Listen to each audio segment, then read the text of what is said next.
Well, this might be the #1 most overlooked potential stream of income. I'm talking about your house. Wouldn't it be great if you could turn your house into a stream of income instead of a money pit? And that's why today on the Freedom Strategy, I'm going to show you 5 ways to turn your house into a stream of income.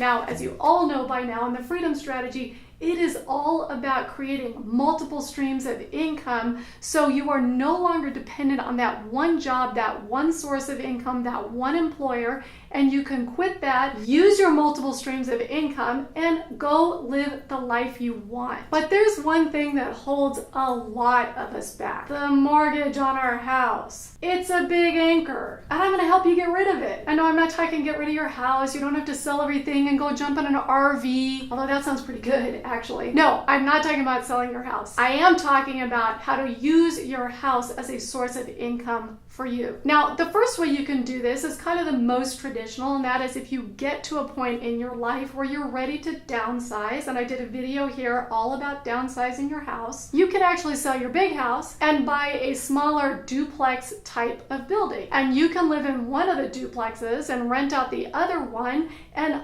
almost always the rent for the other duplex is going to cover the cost of the entire building. So it is a great way to still keep a home, but have somebody else pay for it. And then that anchor is no longer there. Your mortgage is not dragging you down. But if you want to keep your house, let's move on to the second way you can start earning a stream of income from your home. And that is you can rent it out seasonally depending on where you live. So if you live in an area that has a strong seasonal pull for whatever reason, for example, I live in Scottsdale, Arizona, and between January and April, super strong seasonal pull. Our weather's fabulous, and there are a lot of great events going on. We've got the huge golf tournament, we've got the Barrett-Jackson Auto Show, we've got all kinds of things, spring training, tons of things go on here. So people during that time are just dying to rent in the greater Phoenix area because of all of these events.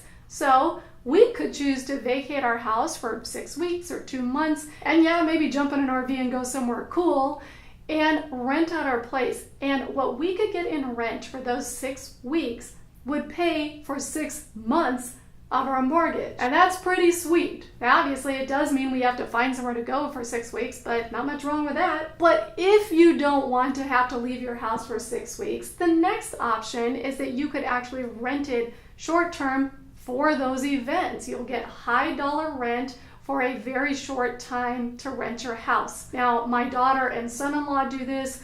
They also live in Scottsdale, and when those events pop up that are high dollar rent, they will put their house on a short-term rental market like VRBO, and they'll go stay with a friend or us, or go on a vacation and rent out their house for that week. And the amount of rent they get for that week will usually cover at least the cost of their vacation, if not another month or 2 of their rent. So if you live in a place that has a very strong seasonal pull or specific events that pull in a lot of visitors, you might want to consider that. Now, please check to see if you have an HOA or any city restrictions that would prevent you from renting your house out on a short-term basis. Some places do have those restrictions, but many do not. And it is a great way to get a little extra spending cash. All right, so if you don't want to do any of those things, you actually can choose to rent an extra bedroom or even your sofa if you want to on sites like Airbnb. I will put a link down below to Airbnb. Now, what that means is you are opening your home up to a stranger, most likely, that is coming through your area, and instead of staying in a hotel room, they'll stay in your spare room or your couch or whatever. So that totally depends on your own comfort level of allowing strangers to come into your home, but it could definitely provide a pretty consistent stream of income, and you don't even have to leave your house. Now, I do want to remind you that I have new videos every Wednesday and sometimes Sunday, so please subscribe if you want more information of creating multiple income streams so you can live your life your dreams your way, and hit that notification bell so you will get a notice when my next video comes out. Okay, the next way to start making your home make money for you is something that my mom did years and years ago. She ran a bed and breakfast, and oh my God, was it fabulous. First of all, she did such an amazing job. It was unbelievable, the breakfast she would put out and the place settings, and it was gorgeous. She never ever had to spend 1 penny in advertising, and she was as busy as she wanted to be. She did this about the time I left for college. She still had a big house and she had extra time on her hands, so she decided, all right, I'll give it a shot.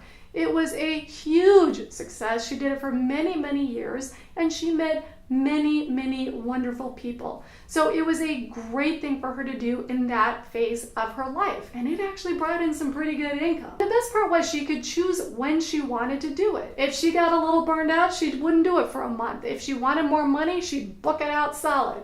So it was a great and flexible way to bring in another source of income. So I hope you will at least consider some of those ways to have your house start making money for you.